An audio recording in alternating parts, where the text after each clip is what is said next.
Imagine you are on a treasure hunt, and after months and months of searching, you have found the lost temple and can finally loot all of the treasure. But as you try to do that, you realize that the chest is behind a huge glass wall. To make matters worse, your arch rival is also there to grab the gold, and he has a giant rock to help him.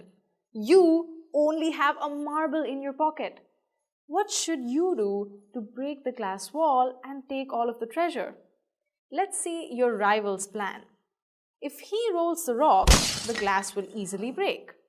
Can you roll your marble and expect the same thing to happen? That might not work for you. But why? An obvious difference between the marble and the rock is that they have different sizes. To be precise, they have different masses.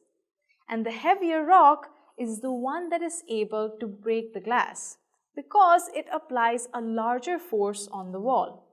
What you've just figured out is that the force applied by an object depends on its mass.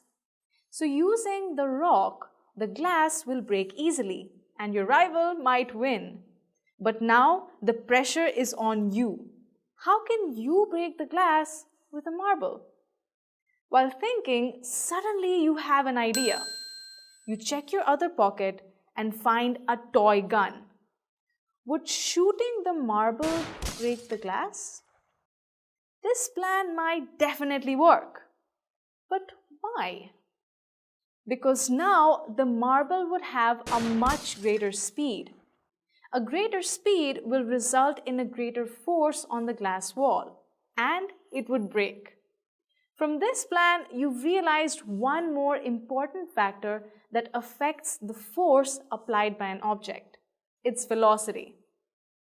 If you combine the two things you've just learned, you can say that the force applied by an object depends on its mass and its velocity.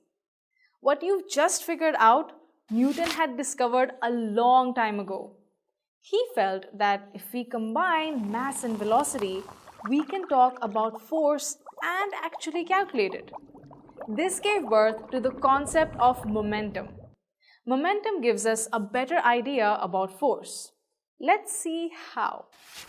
For an object with a mass m and velocity v, momentum is given simply as their product.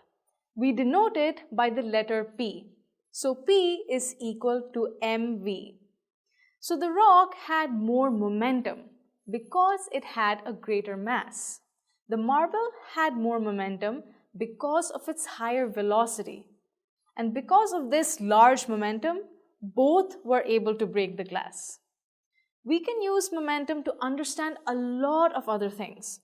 For instance, ever wondered why a fast bowler takes such a long run-up when he bowls? Long run-ups help him gain velocity. What he's basically trying to do is gain momentum.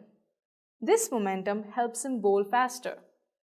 This same technique is used in many other sports like the javelin throw.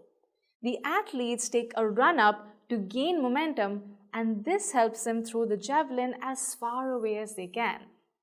Now that both you and your rival understand what momentum is and how it works, how about you both break the glass together and split the treasure equally, so everything's fair?